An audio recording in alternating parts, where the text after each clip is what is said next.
Alright, how are we doing today? Okay, next part. Pop art is what we're going to be starting with. Now, when you get to pop art, there's only one section for this quiz, because this is the big portion. If you notice on the syllabus that there is a large video or a video then a quiz, know that this is going to take some time to get through this. Alright, there's a lot of little sub videos. I recommend you look through them. They're not mandatory, but there might be a question or two through those, so I would look through it for your quiz. Most of the videos are no more than 3 to 5 minutes. Unless I say this is a 10-minute video, but you only need to watch the first 4 minutes or so. But this is also a very, excuse the pun, popular section, okay, for pop art. And there's a lot of components. This one's not an easy lesson plan. Like, I could do a full semester on pop art alone. And I'm only giving you a little bit of the pop art people. I'm just kind of sprinkling it in, and it still takes me a while. This lecture, and when I'm teaching it in class, is a 4 to 5 class lecture, so it takes me 2 weeks to get through this. So just to be prepared, this video will take some time to get through. I will try to go through this PowerPoint as quickly as I can. I do have 104 slides to go through, so it's going to take some time. But let's see. Let's start talking. What is pop art? Well, it's a few things, okay? The word pop means popular, so it's popular art. This was really kind of set up in the 1950s, right after the abstract expressionist. What this message of this group is that they're trying to push the boundaries of what is art, what can be art. And as we get going, you're going to hear me talk about various artists like Marcel Duchamp, who pushes that even further in boundaries in the 40s and 30s. He was pushing it. But that question, I keep bringing, what is art? Well, art can be anything, like you've already learned. It's what sets into those 5 categories, and pop art really loves that. Now, I'm going to be starting with Andy Warhol. Now, Andy Warhol believed that pop art could be popular tools or products, or popular people. Okay, so on my first 2 slides, it's illustrating this. So right now, I put up a car that's popular right now.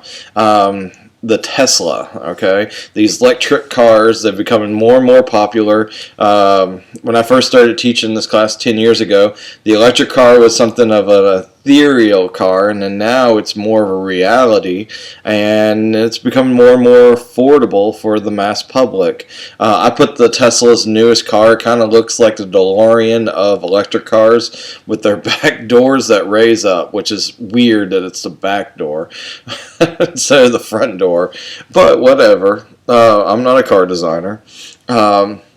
And it looks like it has wings. It's kind of a weird car.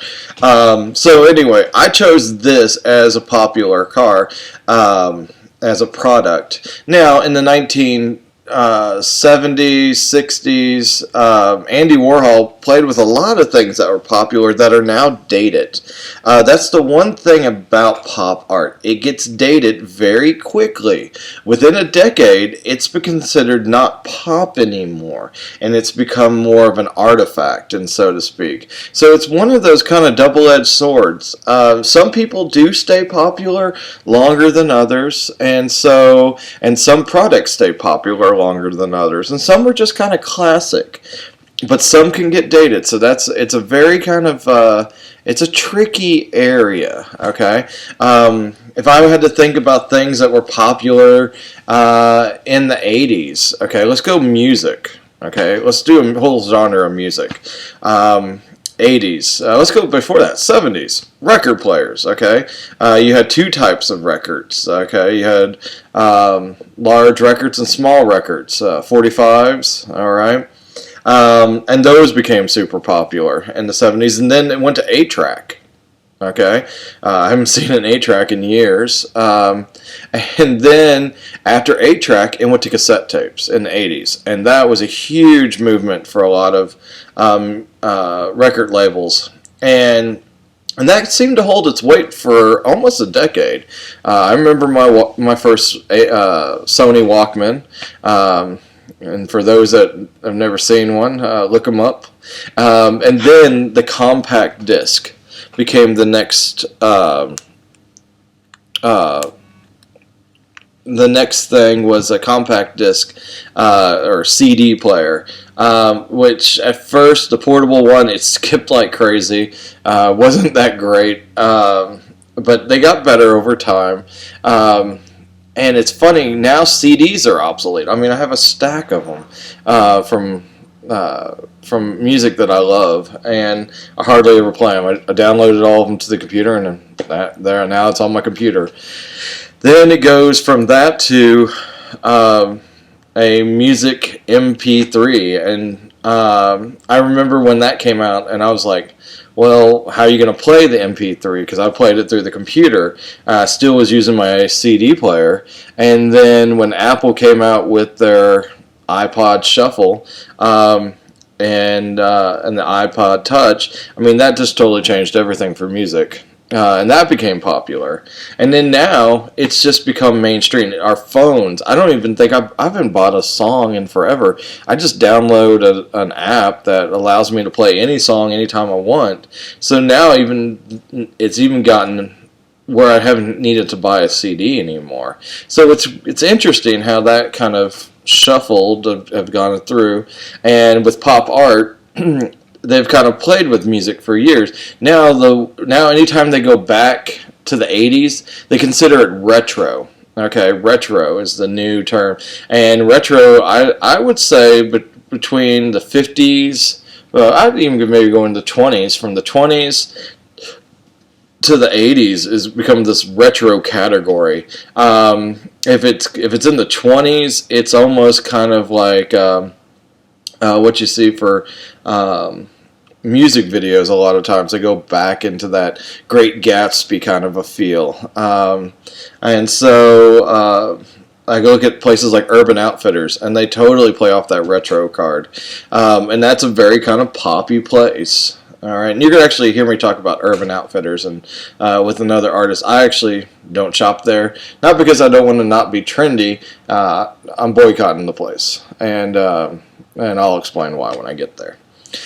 So, now, let's go to the next thing, popular people. Popular people. Now, the way this breaks down is you can see, 2008 is when I made this PowerPoint, and I kind of I kept the date. I could have cleaned this up for you guys and started brand new, but I put this down in 2008. Oprah Winfrey was still doing her TV show. I think it was one of her last years, so she had one more year before she retired her show. But she's one of those people I consider to be pop that will stand the test of time. Okay, so when I look at her, I think she's going to be somebody my grandchildren will probably know. I have children, and so I think my grandchildren will know who Oprah Winfrey is. She's one of those people that kind of will stand up. And now, when she was in 2000 through the 80s, she was very prevalent. All right, but whatever this woman said, if you don't think she didn't get Barack Obama into office, okay, I mean, she really had a big power swing politically, product-wise, huge swing. If Oprah's Things was one of her shows, and people bought whatever she approved, I mean, without question. And so I think of her as pop. Right now, Andy Warhol would have totally done an Oprah Winfrey image if he was alive today, without a question of a doubt. But what else can be popular? All right, think about this. Okay, let's go into music again, like I just did with CDs and the whole industry right there for a second. Let's go to let's go back to the way I think for the music. Some people, when I first started this in 2008, especially, or I'd say a little bit before, I'd hear Beyonce, and I was like, I don't know. As time has come, and it's almost 8 years later, 9 years later, since I've done that, and for right now, she has become more and more popular over time, and I do think she might be able to stand the test of time. I'm not against it, but we'll see how the decades go. Politically, Barack Obama, Donald Trump just got in office, so that might be, he's real popular right now in the art scene. If you are for him or against him, either way, he's pop right now, because he's not a politician that won office, which is never done before. And so I don't choose sides for politics in this videos especially. But I am kind of Democratic leaning more, so just FYI. But now, but yeah, when you look at political figures, okay, Nelson Mandela, that was one person that was part of Andy Warhol's work, but then became more and more popular in the 80s and 90s, okay, again. So, but yeah, when you think of musicians, and you think of political people, let's go with another musician who's passed away, Michael Jackson. I have a video where Andy Warhol does a Michael Jackson. I do believe he can stand the test of time because of his dance moves, his videos, his songs, and even some of his scandals. That made him popular for a short bit.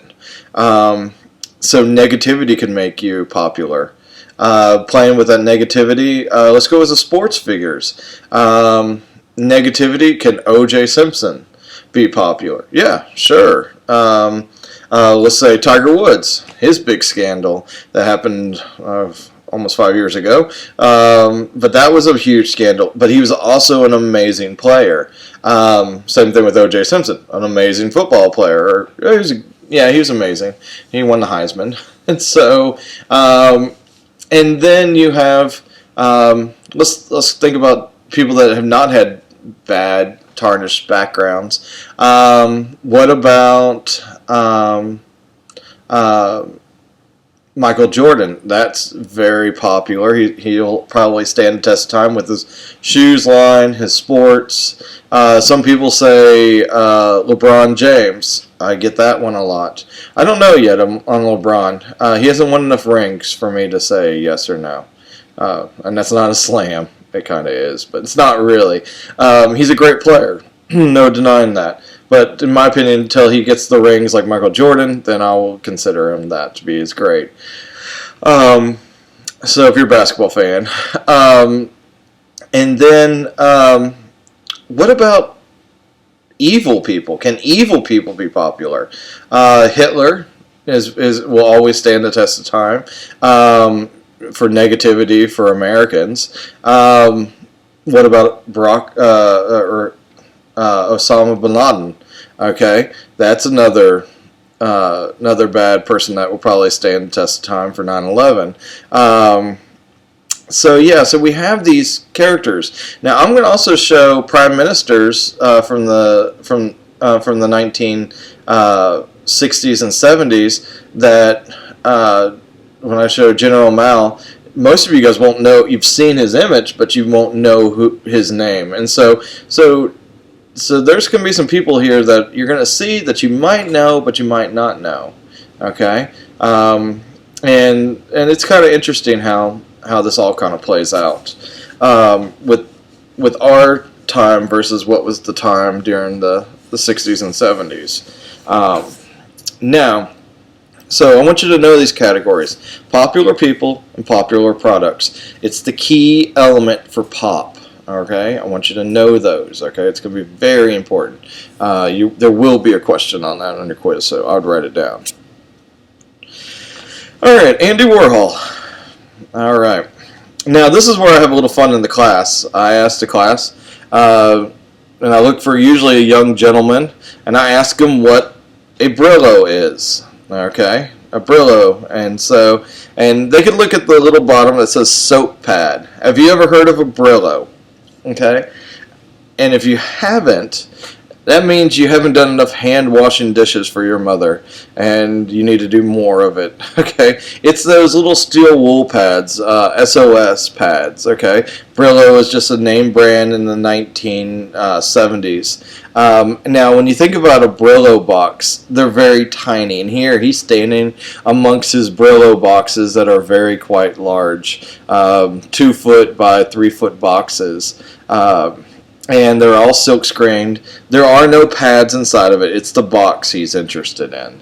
And he's stacking it just like how he'd see it at a grocery store. Okay?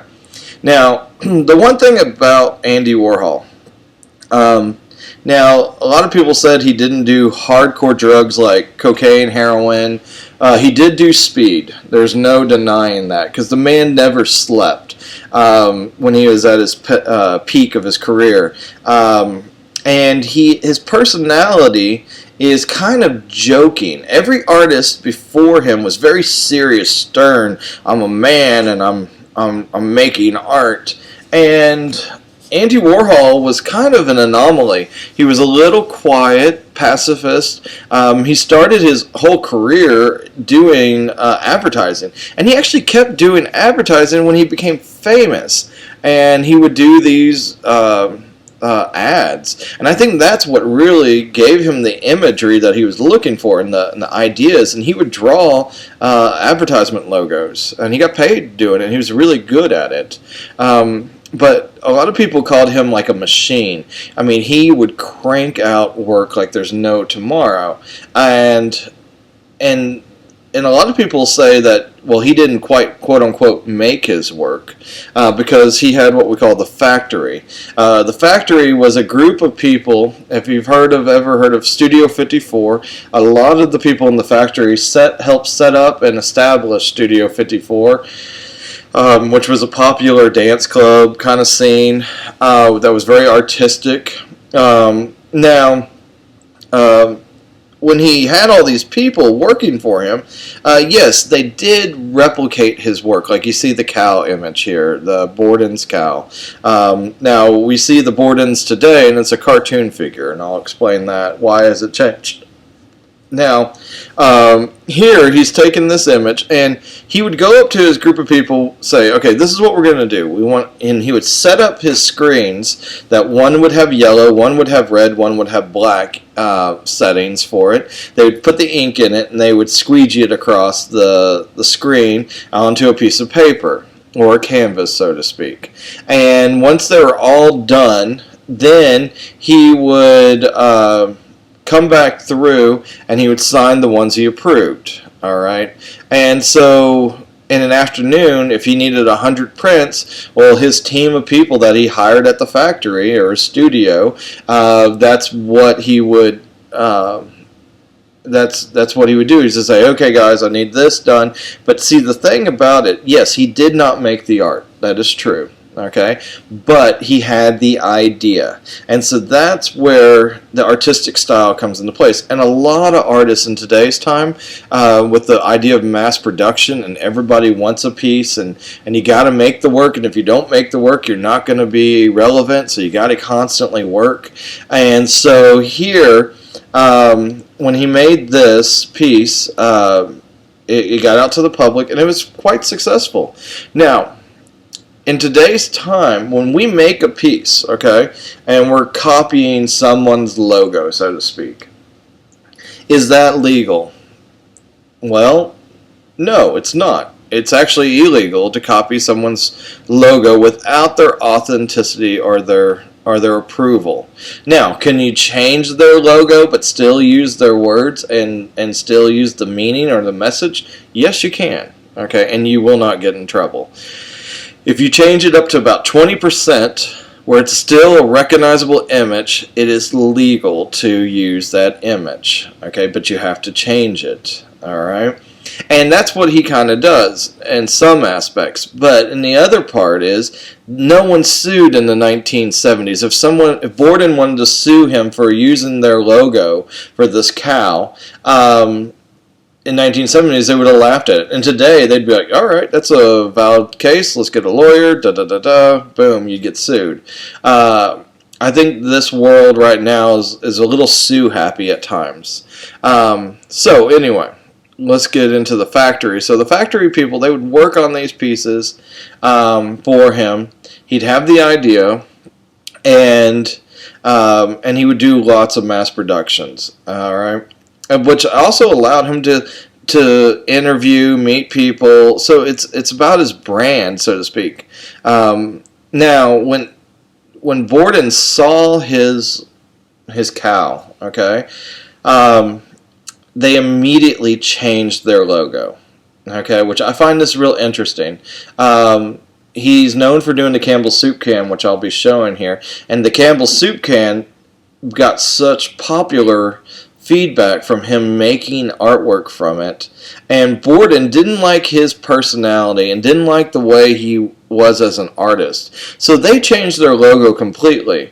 And so if you were born in the 1970s, you might remember Borden looking like this. If you were born in the 80s, you might recognize the cartoon logo, as I grew up knowing as well too. And if you're in the 90s and the 2000s, you've known the cartoon all your life. And so you've never even thought about it being a real cow. So, anyway. So, let's go into the next portion, which is... now, here's an interview video. It's down below. Just click on the link. It's literally like 30 seconds long. And I want you to see his personality and how he acts as he's being questioned. He's making fun of the reporter. And there's his gallery director right beside him. And they're both giggling and laughing through it. Okay, he's not taking any of this serious. I also have another video here. Okay, and I thought this was a kind of a neat video. That's right below it. And it's kind of a... it's got a writer's kind of a twist on it, and he talks about Andy Warhol and kind of breaks it down a little differently than I do. I'm basically just stating here it is, and and he really focuses more in depth onto Andy Warhol. So you might like his video. So click on that one and watch that video as well. I think he's from London. It's what it looks like, or New York. And it's a good video. I highly recommend it. Watch it. Okay, next one. Soup can. What he's most likely known for his products. Now, the Campbell's soup can. How did he come up with this idea? Well, first of all, he looked at the way the stores were displaying the soup cans, and they're all stacked on top of, almost like a sculpture inside the grocery store. So, of course, this is something that intrigued him, besides the logo.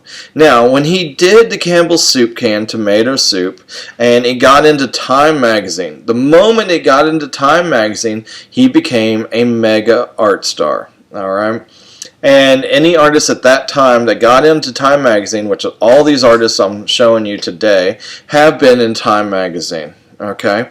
Now, when he got into Time magazine, his career just skyrocketed.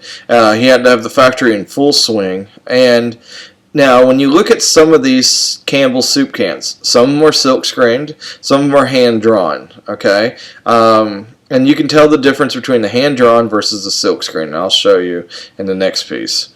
Now, when this hit to Time magazine and Campbell's soup can was on the cover, this is the interesting thing. I don't think Campbell's really even knew who Andy Warhol was or cared. And then he did their logo. And all of a sudden, their sales for Campbell's soup within a month tripled.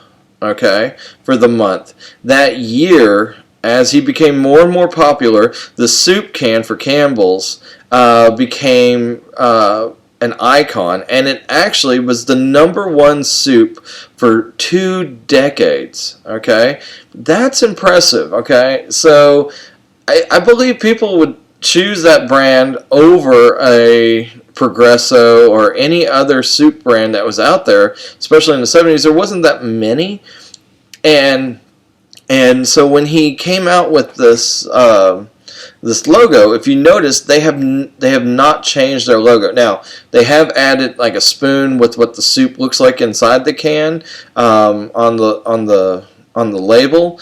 But if you look down at the bottom shelf, a few soups like tomato, chicken, noodle, mushroom, and a few are still the classic logo at the bottom shelf that you usually can get in bulk. That's one of their trademarks. They will never trade that logo out, and I think that's great that they keep it still a traditional logo. And like I talked about in design, when I talked about the Cadillac, yeah, have they kind of tweaked it a little bit? Sure, okay, but they're still keeping. It's a good product, and it's still holding the test of the time, and the logo is classic. And so, as you see here, you also got the Campbell soup can where the can is labels being ripped off, and this is a little bit different. You don't see this image floating around very much, so I put that in. I kind of like that, the layout of it. Okay. Now, write this label down. When this is a question about what's the name of this art piece, well, if it's 100 cans of soup, well then, by God, I'm going to probably use that as and that's the name of the art piece. I'm probably going to use it if it's that simple of a title.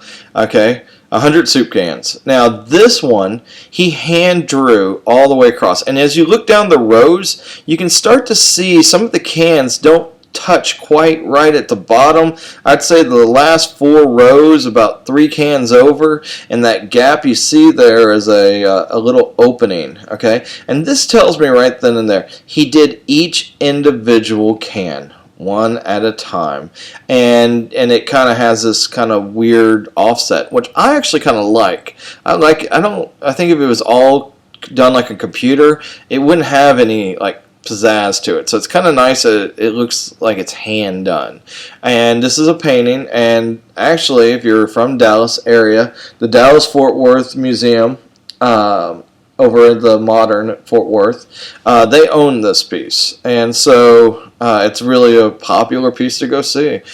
If you live in the DFW area, go check it out. Alright, and so, again, he's just playing off of what he saw in the stores. And I don't think he realized how popular this piece was going to get, and that he was going to be doing soup cans the rest of his life for his products, but it worked for him. Now, his popular people, Marilyn Monroe. Now, he did 22 series of this piece, okay? The original one you see is on the left, okay, of the traditional Marilyn Monroe. Now, what is he doing with these popular people? Okay, first of all, they're a huge establishment in the culture of popularity. All right, everyone knows who Marilyn Monroe is. Married to Joe DiMaggio, was an actress, did a pinup for Playboy. I mean, she was a household name in the 1950s, 60s, and 70s.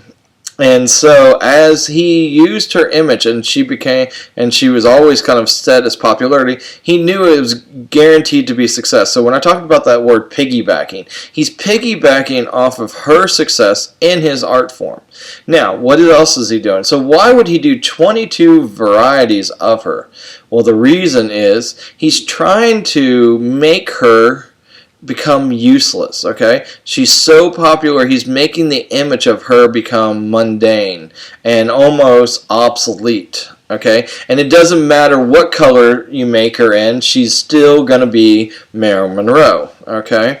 So when you see these multicolors, what is he doing? Well, why is he doing it? Well, the reason is he's trying to show the viewers, it doesn't matter what color I make her, you will know who she is, and you will, and she will become, she could be any color, and I guarantee you'll still buy it because you know who the image is because she's so popular.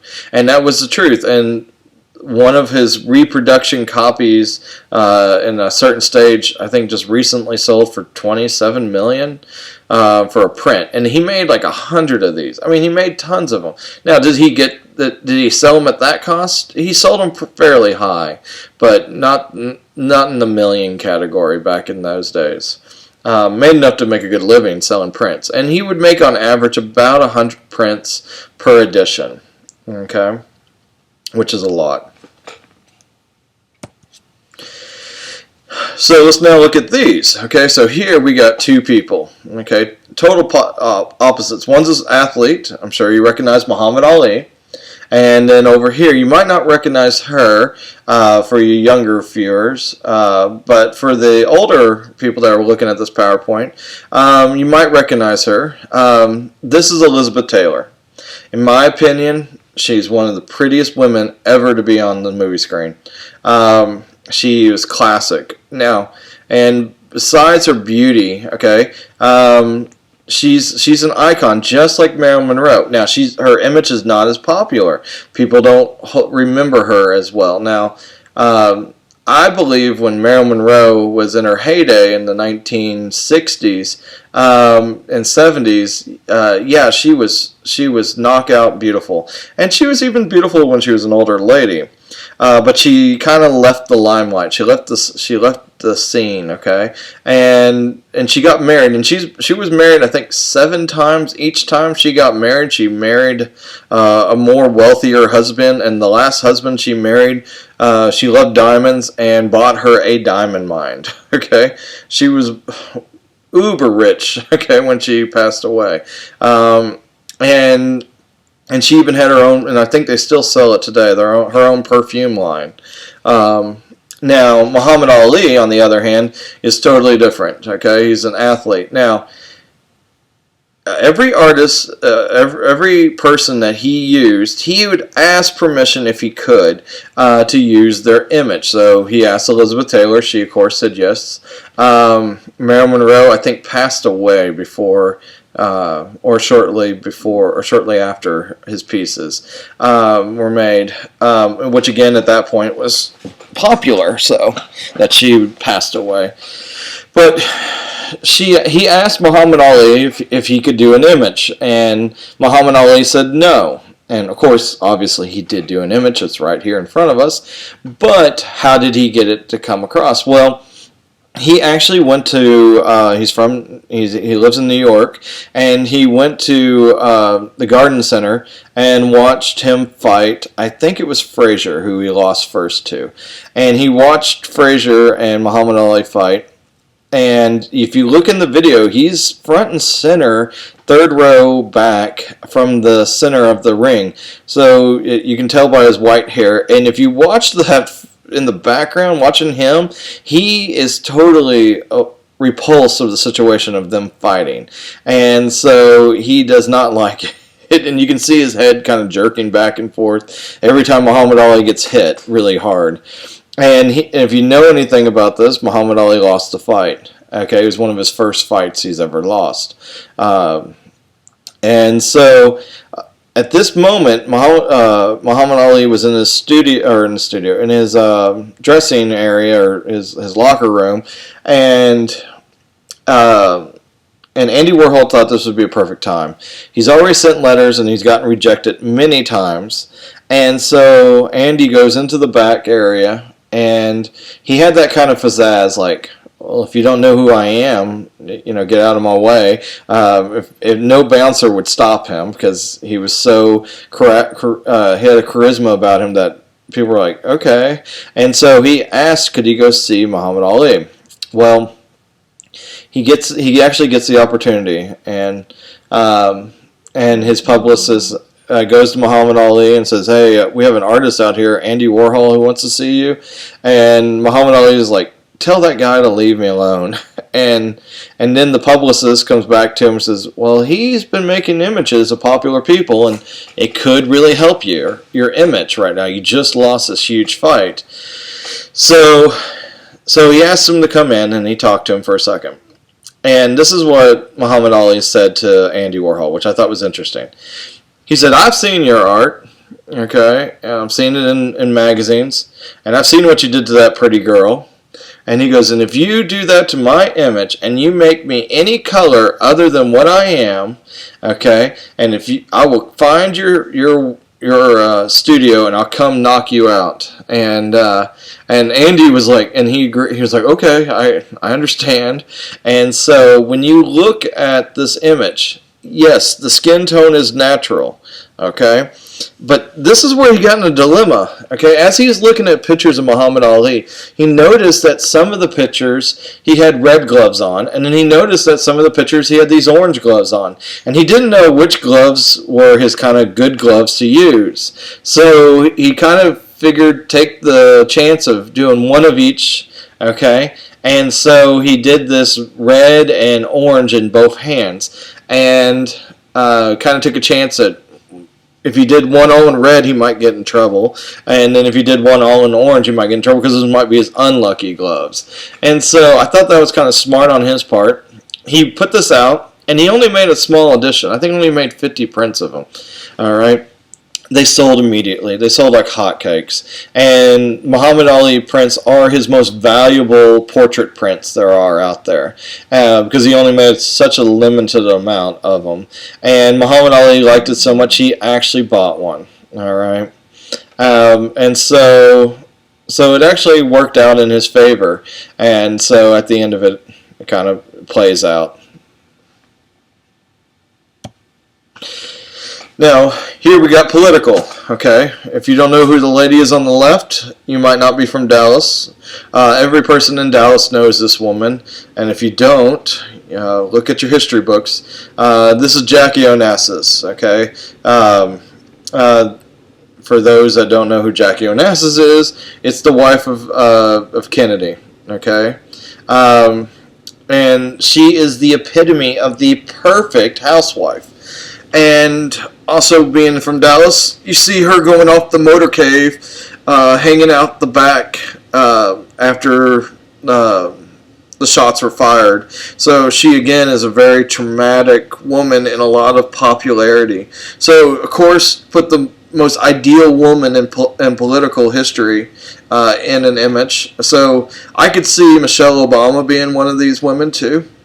Okay, very much so. All right. Now here's General Mao. All right. Now General Mao, this piece was made because one of his friends is in trouble. All right. And you're going to notice that at this time, artists help each other. The artists in the past, they would kind of let them fall on their own sword and let them have career suicide on art pieces, what they knew would get them in trouble.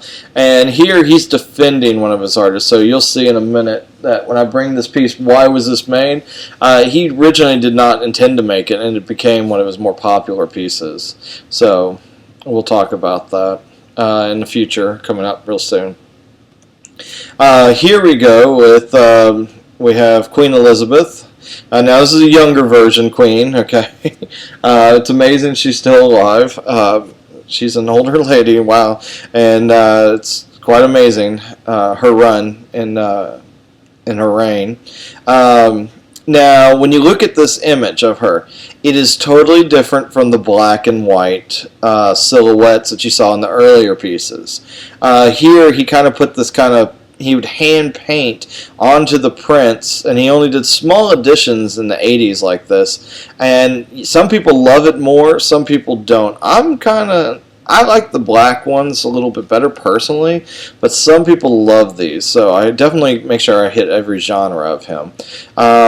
Then you have right next to him is an Elvis Presley image. Now, he did Elvis, but he only chose to do one solid color for Elvis's life-size screens. Now, one of the things, Elvis, I think he would have been more fancier and colorful, but he chose to do Elvis in more of a kind of a serene look, and it's one of his worst movies as a cowboy. I forgot what the movie's called, but it's pretty bad. It's a horrible movie. Singing as a cowboy and shooting people. But anyway, it's not my favorite Elvis, and I love Elvis. when you look at Elvis here, though, I would have chose any of his rhinestone positions where he's out in those big jumpsuits with the big glasses. That seems more what I would have chose for an Elvis instead of this, and I'm just kind of shocked he didn't, because that seems kind of his personality to have in there. Maybe it was too obvious, and that's why he didn't do it. Now, again, the repetition. Okay, I showed you the Brillo boxes at the beginning of this lecture. Now, the Brillo boxes, you can see it just looks like a store, how it's stacked up like you would maybe see like at Super Bowl time for Coke and Pepsi. If a store is having a sale on one of those products, that's what they typically do. And that's what he's trying to do in the gallery format. Now, when you look at the Marilyn Monroe, you can see that this is obviously screen printed on. Now, on the screen printed Marilyn Monroe, not all of them are perfect. Now, this is what tells me right here, I'm a printmaker. I focus on printmaking, and when I do an image on a print, I make sure that if I did the next one, it would be perfect. And you got to understand, he's having tons of people making these, and they're quickly doing it. So if there's any imperfection, for him, he kind of felt like it was okay. But in this image, for instance, and they do have this piece also at the Fort Worth Modern in the DFW area, and this one's typically shown on a regular basis. If you look at the Marilyn Monroe, what I don't like is some of them kind of look very masculine and almost drag queenish. So, but then some are right on perfect, like the first one I showed you. So to me, when you rush this kind of stuff, it kind of gets these funkiness to them, and some people like that, some people don't. I'm on the fence where if you're paying that much money for an art piece, make it a little bit more crisper and make it look more accurate, so you don't have a questionable Marilyn Monroe, so it doesn't look like quite manly. That's my opinion. Now, here is his. He has a museum in Philadelphia. Now, I've been to the museum. I'm glad that the photos that I'm showing you for this is in black and white. It's much more subdued in black and white, and it works really well black and white. I went to the museum, paid my $25 to go through the exhibit. I've seen most of his work in person. Living in Dallas, there's lots of places of Dallas that has his work, and I didn't think it was worth the money, but the space was definitely different. I would say go one time, but to me, after that, that's all I'd really want to go back. I don't think I'll ever go back again. I've seen it, done it. Okay, move on, kind of like thing. And so here's the entry, and you can see in the gallery where he has his actual art pieces. He also almost wallpapered the wall with silk screens, screened imagery, and it is nice, but it is a little bit chaotic, so to speak, a little manic. All right. Now, he also chose to do popular art pieces. Okay, this is something that starts coming into full swing in the 70s and late 60s, is copying art pieces and kind of classifying it as your own, but changing it just enough. We all know that Leonardo da Vinci did The Last Supper, and if you don't know, you will find out at the end of the semester. So we have Leonardo da Vinci's Last Supper. Now notice he did it in red in the museum, and I chose to put a little swatches, and I put a little overhead sheet for you guys to see. But could he have chose any other color? Would it have been just as fine? Sure. Okay, I would have liked to seen it purple. I think purple would have been good. But there's a meaning possibly for red, don't you think? So I usually ask the class, what do you think it's about? And I generally get what it's probably about. It's about him dying, so the blood of Christ. Okay, so using that red makes total sense. But I could have seen it also in a purple, maybe a blue. But then maybe some people might have considered that a little sacrilegious. So maybe the red is important to do. Okay, MTV. What does this have to do with Andy Warhol? Well, If you've seen this logo, which most of you have, I'm sure, if you've ever watched the MTV Awards or any time MTV comes out with a movie, they have this spaceman kind of logo.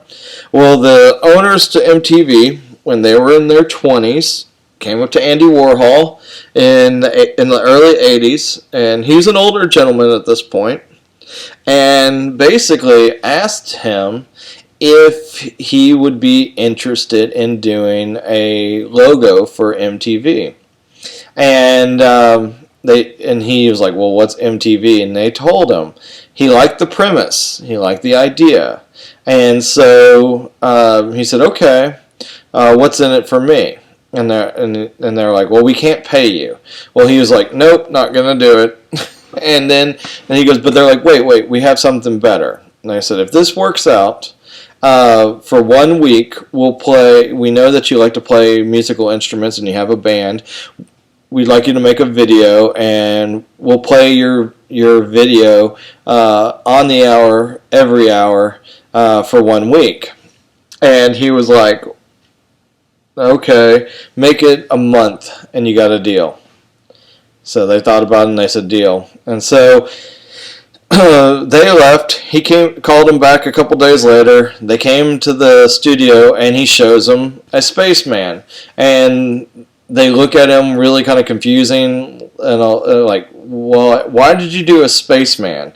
We told you we're about music. And he goes, look, what you're doing is you're making music videos. You're breaking the stereotype of listening. You're actually seeing the artist performing the music on TV, and you're like someone walking on the moon. And that's why the image you have for MTV is the way it is. So, just a little tidbit of information there. Now, at the top, we have some of his most valued customers, and then we have the factory, all the people that work in the image below. Okay, now let's talk about the people on the top. These are the Rockefellers. Okay, they own Rockefeller Center. All right, the two, actually, all three of them have passed away at this point, but at this point, these are his biggest clients, and they bought everything. And then when you go into galleries, generally you don't have seats for people. High-end galleries sometimes will have a seat for some older collectors, because standing up for 3 hours is not their idea of a fun thing to do on concrete. So especially if you want them to stay around. And so you'll see this in fancier galleries on opening nights for older people to sit. Generally, the young people stand and walk around and schmooze with each other. Now, down at the bottom, you can see that he's doing his paperwork and notes, and he has a crowd of people there. This is what was in Time magazine about the factory.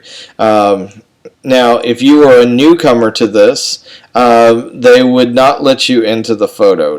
The group was like, you couldn't get your fame until you've been there for a few months. And so, and a lot of the initiations and their photographs, if you look in the pictures online, there's a lot of nudity. That was also another kind of hazing tradition that they did, is that they would tell the new person, you have to be naked in the photo shoot. And when they would do that, that meant that they were going to get cropped out of the image. And I even cropped one of the persons that's in the office space that's nude, because I didn't want you guys to see it. I don't show nudity just to show nudity, but I will tell you about it. Okay? Alright, now here is his band, Velvet Underground by Andy Warhol. This is the CD cover. Now, when this came out, it was good. It wasn't the greatest music. I've heard it, and I remember being in school, and college kids would say, "Hey, we're gonna go to a party, and they're gonna play Velvet Underground, and we're gonna drink and hang out there." And I'd be like, no, I'll actually go to a bar where there's real good music. But I guess for freshmen and sophomores, it seemed like the thing to do. It's not my scene. I'm not a big kind of folky kind of music kind of guy. And I mean, it's kind of like a mixture. It's like a really bad Led Zeppelin or Pink Floyd. If I had to give you an idea what the sound sounds like, check them out. You can easily click on Velvet Underground on a Google search and see if you like the music. You might not. Depends on your personality.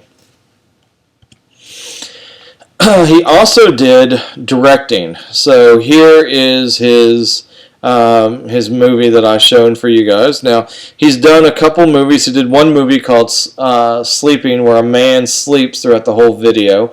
Now, when you look at a movie where it's like Andy Warhol eats a hamburger, or a man sleeping, and Sleep is the title of the video, why would these movies be popular? Well, first of all, Andy Warhol's doing it, but there was also something happening in the 1970s. I don't know if you've ever heard of these or ever been to one, but they're a lot of fun, especially when you're young. I'd highly recommend it. To go one time and see it, no matter what your views and opinions are. I think the thing that most people do when they go to this thing I'm about to say is they like to dress up, and if you kind of think about movies in today's time, they're so extravagantly expensive to make, and the only time I ever see people going into costumes is to see movies, or when it's like a Star Wars movie or something like that. But the movie that most people dress up to and have a blast in is a Rocky Horror Picture Show. I think they're doing a TV show now on Fox, which is interesting to see how that's going to be on TV. But they're doing a Rocky Horror Picture Show, and if you've ever been to one, you know what I'm talking about. If you've never been to one, most people come in their costumes, so to speak. It's very sexualized. Some of them are, and some are reverse clothes of their sexual gender. But it's more than just the clothes. You can go without being dressed up, but you will see a lot of dressed up people. And it's the experience. People dance in the theater. People throw popcorn, and they have a great time. It's a lot of fun. Highly recommend. They mostly start at midnight in little tiny theater venues. So see if your town has one, and see if you'd like to go to one. They're different. Now. So what does that have to do with his movies? Well, people would go to his movies, and like Andy Warhol eating a hamburger, though that's only like a 5-minute video. But there are, and if you're watching the video, you can skip through a little bit of it. You don't have to sit there and watch the whole 5 minutes, because literally he just eats a hamburger. And it is kind of funny. And there's lots of people that have recreated his video on YouTube. But the Sleep video was just like the Rocky Horror Show. It's a 6-hour video, so people would show up, and the man would be completely, he is nude in it, completely nude, and asleep. And Andy is recording him. And in the movie, when the man wakes up at the end, the whole place goes nuts. Now, you got to understand, this is in the 70s. People are enjoying themselves. Some of them are in their pajamas. People brought food and drinks and drugs, and they're in there just getting snockered, okay? And then by the time he wakes up at the end of the movie, it's like New Year's Eve. Everyone goes nuts. Now, what Andy Warhol would do is he would show up to the theater, and he would just watch everybody and see how they were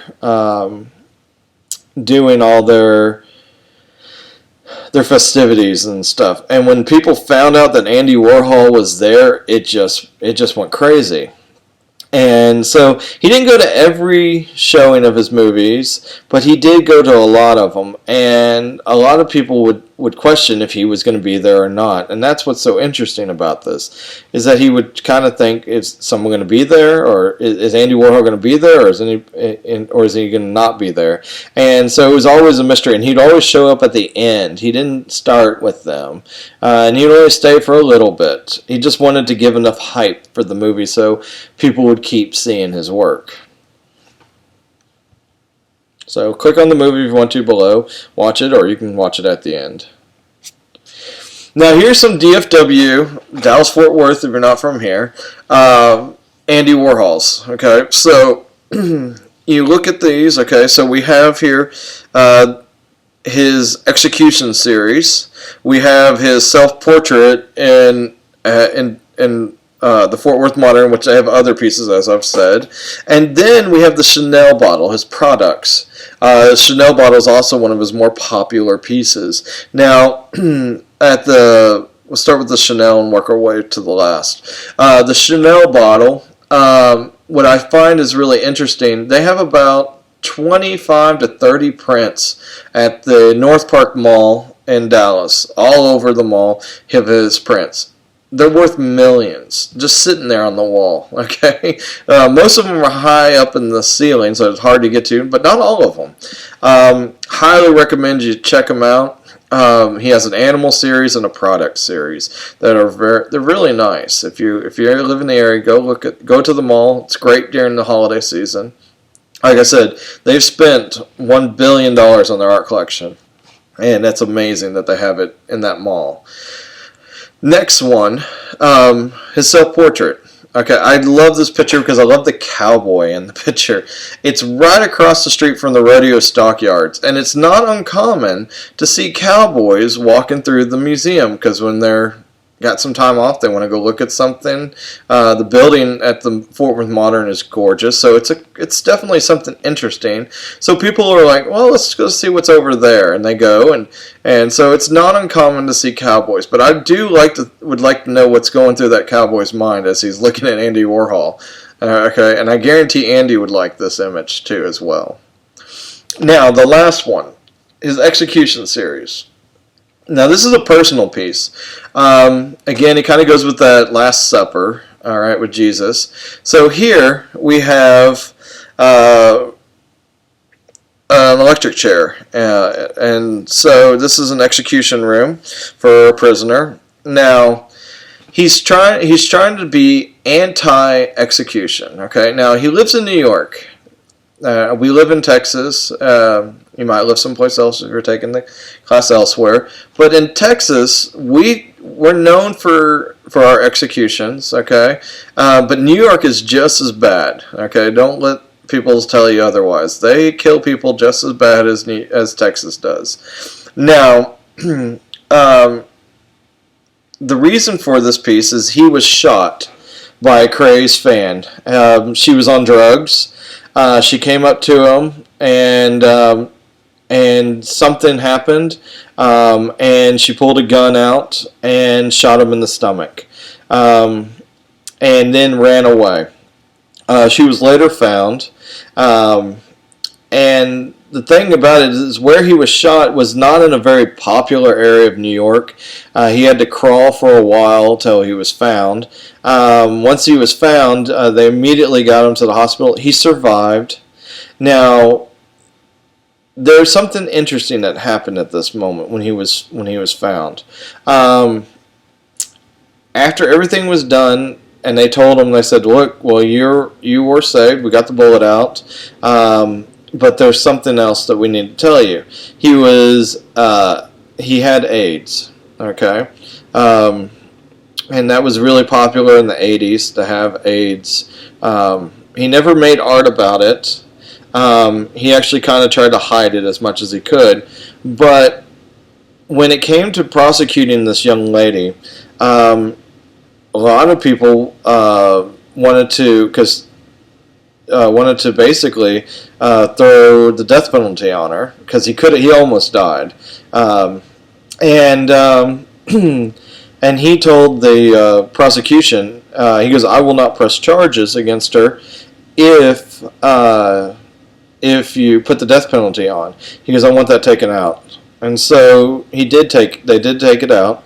She did serve a long sentence in jail.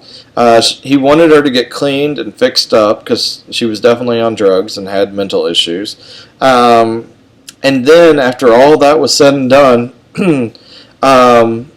he wrote to her. And he basically was telling everybody, he's like, look, I have AIDS, I'm going to die soon, I want my last bit of time to be cherished, and this woman is spending her life in jail, and it's a waste of a life. And so he contacted her, and supposedly, when she got done with prison, he set money aside to help her get back on her feet. So he is a good guy in that kind of. He understood people even when they hurt him. So which is, would you do the same? I always kind of think that it's a little different. All right. Let's get to the last image of him. Okay, his pop car. Okay. He went to the Metropolitan Museum, which is the biggest museum in New York City. Went to the Metropolitan Museum and said to the gallery director, I have something for you. It's a gift. And I want to make something that's special. And so he goes to a BMW dealership, walks in, and says, I want your fastest, most expensive car you have. And they show him what the car is, and he looks at it and goes, perfect. And he paid for it right then and there, and he hopped in the car, drove it like 4 miles or 5 miles to the Metropolitan Museum, and then they opened up the front doors. He came in, and then they kind of tarped him off so no one could see what he was doing, and he started painting this car. And he painted the car and said, here's my art piece. And so a lot of people find this car to be kind of interesting. Now, there's a book out there called Artist Cars. It's an interesting book of different types of cars. And BMW got such good press from this that BMW gave his money back. And BMW now, every so often, chooses an artist to design a car. And it's kind of neat when you see a good car that's done. All right, and so I'm going to be showing cars that are painted or done by various artists.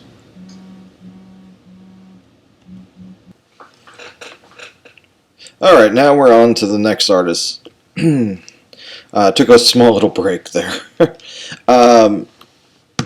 This next artist is Jean-Michel Basquiat.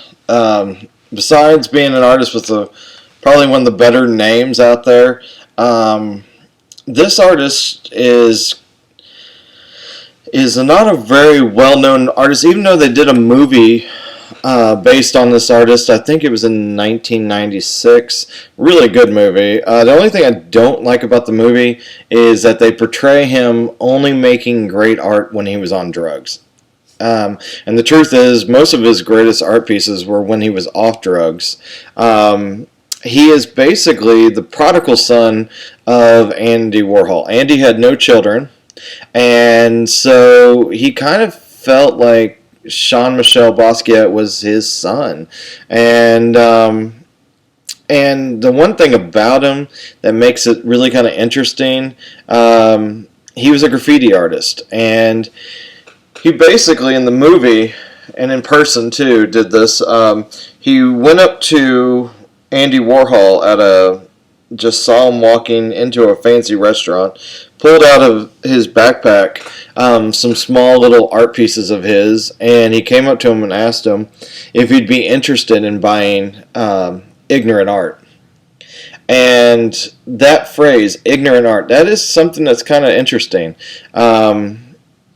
Most people, when they make art, they try to feel like they're intelligent, or that it's something that's groundbreaking.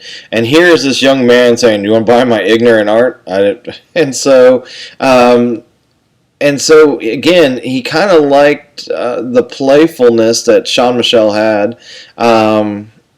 Now, the one thing, and that's what Andy Warhol loves to do. He loves that playfulness, and so they worked really well together. Now, in the story, he basically sets up an idea that anybody could be an artist with the right backing or the right people. And it is, in the art world, it is sometimes who you know versus what you know. And in the 80s, they really played a lot with that, especially the graffitiist. Nowadays, I believe the majority of most artists have some sense of a bachelor's, at least, that are very well known. Not every one of them do, but majority of them do. Some sense of formal education. More and more people are getting their masters to be teachers, and so education isn't always everything for art, so to speak. If you wanted to be an artist right now, sure. If you had the drive, the will, and the ambition to get out there, take the risks and fall, and hopefully succeed in a long-term battle fighting for your art, go for it. It's just sometimes a little easier to have an education behind you. Doors open a little bit more easier. But take a moment, look at that video. This gets played on Netflix a lot, so if you wanted to watch it, it's a good Netflix movie. Now, so here's the trailer. So go down below and click on it. Now, I also did a little bit more of his interviews. Now, this is the real Jean-Michel, not the actor, talking. Now, I know one of the videos in this is really light-spoken, kind of hard to hear, but it's got a good kind of overall feel, and you can kind of tell by the datedness of the producer who produced it, because there's some words and terminology. Used the word master, which I was kind of, ooh, that's, I wouldn't do that with a white and black person, but it was a little bit more acceptable, I guess, in the 80s to say something like that.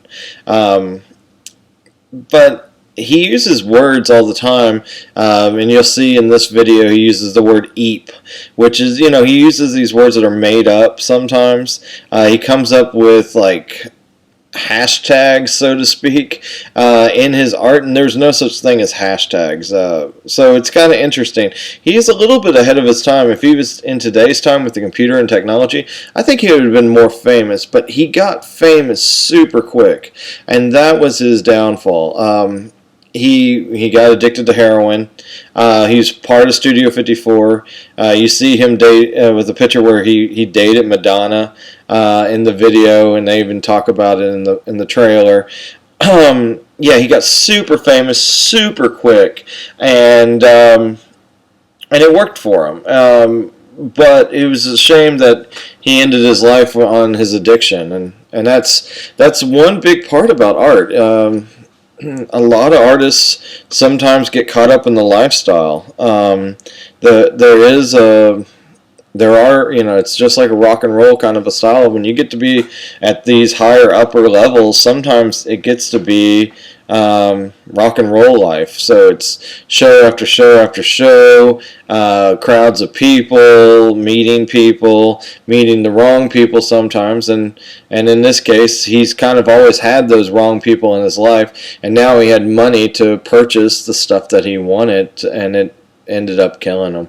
I do believe it really hurt Andy as well at the end, but that's what happens. Now, in this video, it kind of goes into more depth on the relationship, and you can see right even in this video, on this photo shoot, that they're kind of playing with each other and kind of this goofy nature. Andy's trying to be serious, and now one of the things that made him super popular is Andy Warhol said, if you want to get famous, you got to do something radical. And the Metropolitan Museum just bought a $60,000 Felix the Cat print or painting, and then the next thing you know, Jean-Michel Basquiat came in with a little paint can and a brush and started painting immediately on the wall of the canvas, and painted over the image of Andy Warhol's already purchased piece. And of course he got arrested. Now when he got arrested, Andy Warhol and the gallery director saying, what should we do? And his response is, you should let the boy finish. And the moment the gallery director heard that, he realized this was a setup. This was a total staged event.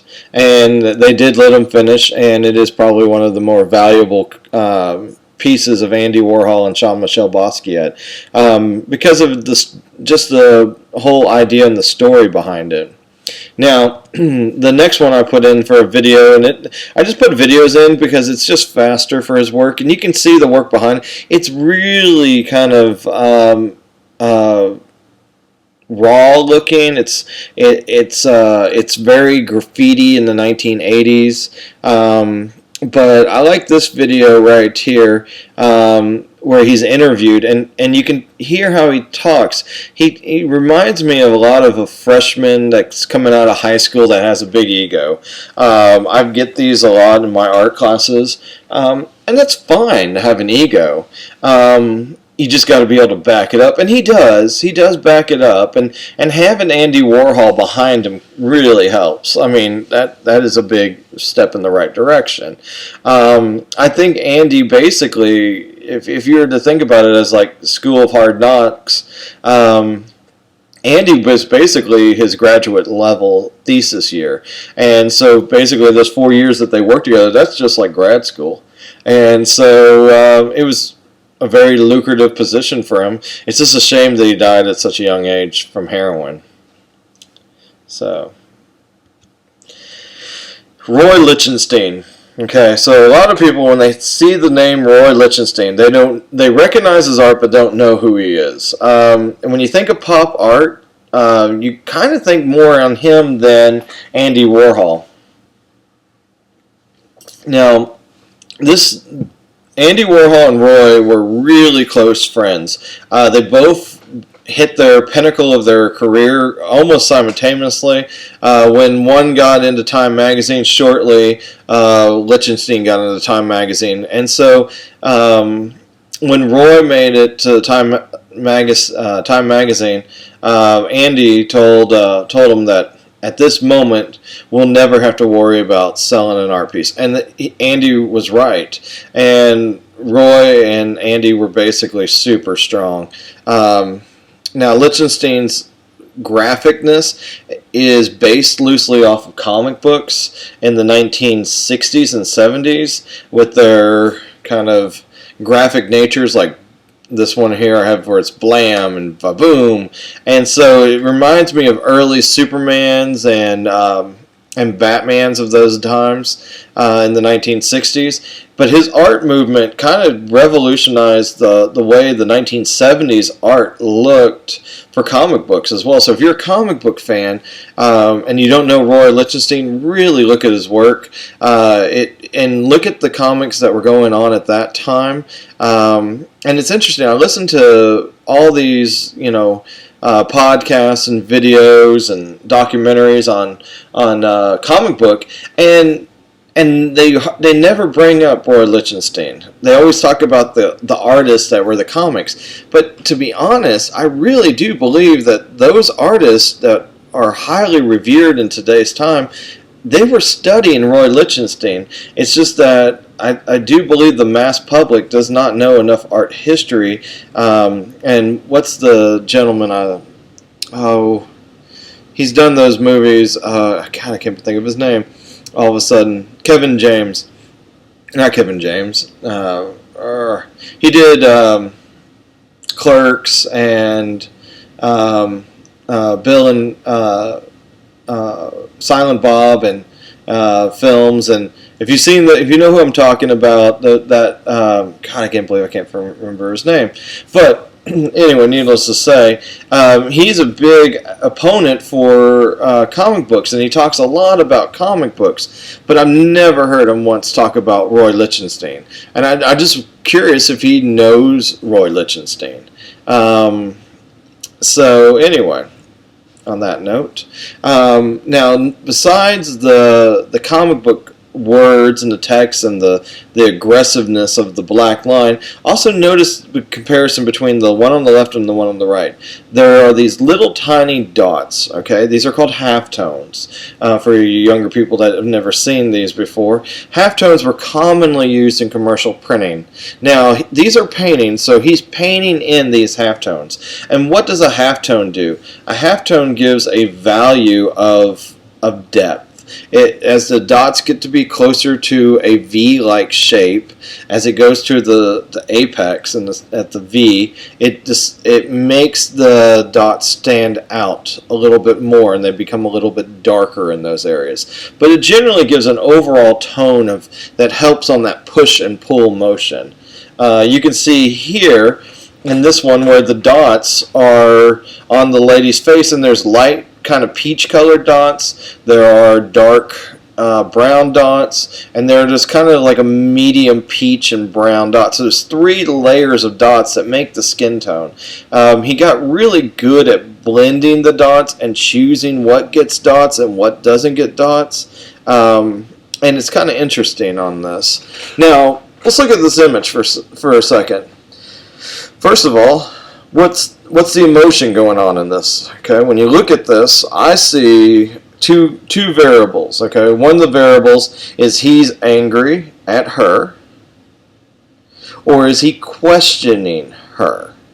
Okay, she's definitely looking scared, but also she's kind of looking at this point like she's trying to hide something. And they're driving obviously very fast with these horizon lines that are going across her face, these black and yellow lines, which gives that sense of motion, like when we talked about in design. But what's going on? Now, that's one of the things I like about his works. His works are kind of like comic books. They tell a story in one frame. Now, what's great about his comic kind of a style is he's kind of got this character it's a damsel in distress, or typically a damsel that's trying to pull something over on a loved one, and it's very risque in some aspects. So here the damsel in distress is being kind of threatened in this one. You'll see in a couple others here where it kind of has an interesting twist. Now, what I like about these is what his idea was behind this. Is you come to an art show, you see the characters in the paintings. They're totally made up.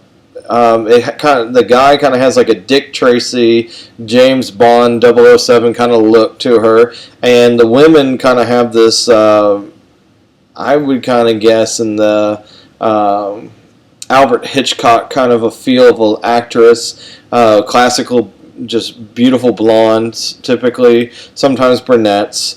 But here he's kind of pushing and pulling those kinds of characters that he sees in modern day film and comic books, and he's making his own characters. And so what would happen is, as you'd look at the museum or gallery, you'd see the work, and there would be a storyline establishing. All right, and as you look through the work, you start to recognize stories that connect to each other, and that's what he was trying to do. He's basically trying to get you hooked on his comic. So you would sit there and you'd look at the art piece, and then you'd walk across the room, and then there might be a connection between one piece to another. But then that might be it for the show, and then the next show you come to, and then you start to get it. You start to see the common piece, and then you go, oh look, well that one goes to here, and this one goes to there. So as you continually show up at his art shows, you get to understand the story. Great sales technique, okay? And buyers love that. They're like, I want to buy that series of that pieces because it's got a nice lineage going across, and they want that in their home. Now, I love the one on the right. I love what she says. I don't care. I'd rather sink than call Brad for help. Now, the piece that's before this, and I couldn't find it online. I could buy it, but I didn't want to buy it. But I could find the piece. I could tell you what the piece is about. It's the same lady, and she's on top of a rooftop with a gentleman. And you could see the back of the gentleman's neck and hairline and his ear, and her lips are going right against his ear, and she has a little message going out saying, if Brad ever catches us up here, he'll kill us. And then you get this next piece that she's drowning in the water. She'd rather die than call Brad for help. Okay, so you can definitely tell there's something going on there, and I kind of like this playfulness that this piece has. It is very surreal and very serious at the same time, though. Now here's one of his Time magazine covers. All right, this was the one that got him his most popular and fame. This is shortly right after Bobby Kennedy's assassination. Okay, when the Kennedys were assassinated, it was kind of faux pas to do the Kennedys in art. It was kind of like it was too early, so to speak. And Bobby Kennedy was not JFK, and so when this happened, it was very shocking, and he immediately made this piece fairly quickly. Time magazine saw it, put it on the cover, and here it is today. This is the piece that Andy Warhol said, the moment you get famous, this would be the moment that sets you into fame. And it's true, it totally did. And now he didn't just limit himself to these pop icons. He also kind of played with some cartoon characters. If you remember in Basquiat, where I talked about Andy Warhol was doing a Felix the Cat, some of the old vintage comics or cartoons, each artist kind of chose one, and he chose Popeye as his kind of character. He didn't do very much with them. He kind of did a few things. I think he was just kind of riding the coattails of Andy Warhol a little bit on that. But they kind of worked in sync a lot of times. When Andy would do something, so would Roy, and so they just kind of go back and forth on an idea. Now, here comes the piece next where I talked about in Andy Warhol's section that he was trying to help a friend. Now, the piece you see on the left is done by Roy Lichtenstein, and you look at it, it's classic Roy Lichtenstein. It's got that kind of cartoon feel. But most people, when you look at it, hopefully you see what I'm seeing at the beginning. A lot of people see General Mao as he's smiling, okay? And then you look over at Andy's, and does he look like he's smiling? No, because it's taken from an original photo. Now, this is where artists get in trouble quite often, okay? When an artist goes in and works on a piece, they sometimes they miss the easy things, okay? So this is supposed to be, that bottom lip is not supposed to be teeth, that white portion you see on Roy Lichtenstein's. And so this got sent out into Time magazine, and immediately there was backlash. And so that's like doing a picture of Saddam Hussein right after 9/11 and having him smile in the picture. A lot of people would find that distasteful, and that's what a lot of people during this time found this piece to be distasteful. And as quickly as you rise, you can fall just as quickly. And so Andy Warhol came out immediately with his piece and said, look, he was trying to show the light on the bottom of the lip. And so Andy Warhol purposely kept the color out of the lips so you could see the similar reaction to it. And so basically he's trying to help Roy Lichtenstein here. Was he successful? Yeah, it helped. But it still got some backlash. And I do think that was one of the biggest downfalls, because it took him out of the spotlight really kind of quickly. But he was very successful, needless to say. Now, this is your first Picasso piece that you've seen in this section so far. This is a piece that's going to be on your midterm. This is a question, okay? And so I want you to write this down. Now, you see right here, this is a piece called Breaking Down the Bull, okay? Now, you're going to hear me talk about Picasso in many different lights. I focus on his positive and I also focus on his negative. And here's one of his negative moments. he is very upset with another artist, and because another artist is starting the world of abstraction and breaking things down to its stick figures, okay? And Picasso is upset with this because this gentleman who's breaking things down to its simplest form is breaking it down so far, and he's basically saying it's nothing. It's easy to do what this artist is doing. And now the artist is Mondrian. And so when we get into Mondrian, you're going to find that Mondrian is shocked that Picasso finds him as a threat. But he very much does find him as a threat. So here we have Picasso's breaking down of the bull. He chose a bull because he figured that's kind of like his power animal, his identity animal. And so he's breaking down this bull to the simplest form. And he's basically mocking Mondrian. Now, Mondrian, besides breaking the bull, or breaking down his images down to stick figures, which were typically trees, Roy Lichtenstein liked this battle, okay? So Roy Lichtenstein decided that he was going to do a series. So hopefully this helps you see the Mondrian side of it. So he's basically paying tribute to Picasso, okay, for setting up the bull image and breaking it down on one sheet of paper, okay? And so he's kind of doing he did a series of prints where it looks like a normal bull, then he breaks it down into yellow tones, into simplest forms. Then he kind of keeps going into more of a breakdown. So as he breaks this down even further and further, it gets down to simple squares and rectangles. Now, does the piece at the final bit look like a Mondrian? Well, let's see. The final one is this. It has a remnants of a Mondrian, but Mondrian would never do a print like that. So it's basically a Roy Lichtenstein's version of a Mondrian. And you might have seen Mondrian's work when you were in grade school of white squares with black lines with maybe a blue square, a red square, and a yellow square in it. That's Mondrian's work. And when we get into the next section, we'll be talking about Mondrian and in full depth. And in my opinion, Mondrian is probably one of the top 5 greatest artists to ever live. And he's an abstract artist, so most of you might not agree or understand his work, but when I get through it, maybe you will at the end.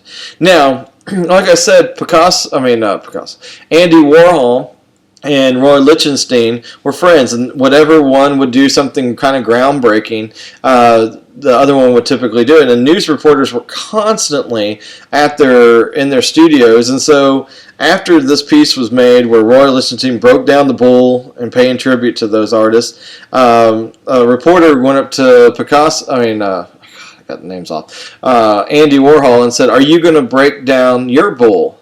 And referring to the Elsie the cow image. And of course, with Andy's sly remark, he goes in and says, no, he goes, first of all, she's a bull, not a cow, and it's been done to death. No, I'm not doing it. I think Roy kind of did it to its fulfillment. So, which is good, gives kind of Roy Lichtenstein his own kind of dues, okay? Now, in the 80s, he also, and even into the 90s, he started doing these more abstractions of brushstrokes. And I really kind of like these. Some people love them, some people don't. If you like kind of a Japanese flair and style, this kind of has that Japanese flair to it. You can see the brushstrokes, and he's basically saying, this is my mark, in a very illustrative way. And to me, it's some of my favorites. Then here, okay, is his artist car. BMW commissioned him to do this car, and it's also at the Metropolitan Museum as well. Kind of a slick-looking car. Now, here's something I just kind of always bring out. If you're from the Dallas area, I didn't know there was any Roy Lichtenstein sculptures anywhere. I've never even seen a Roy Lichtenstein sculpture till this piece. And I was at a place over there by Baylor Hospital, and actually my little daughter is playing behind this house when I took this picture. And I found this kind of interesting. I walked around this space, and then I noticed on the plaque on the bottom it said Roy Lichtenstein, and which I thought was kind of shocking. I didn't even know he did a sculpture piece. place, and I didn't even know we had this in Dallas, and it was in kind of a no place. It was not even a popular area, so I know a lot of people might miss it. So if you work over in that Baylor, Deep Ellum area, you might stumble upon it. It's in like a little walking center, I think for rehab people, for older people, and so again, this was some of those things I didn't know it was there, and I just kind of stumbled upon them. So anyway, just keep your eyes open. You never know what's in your city. Okay, Keith Haring.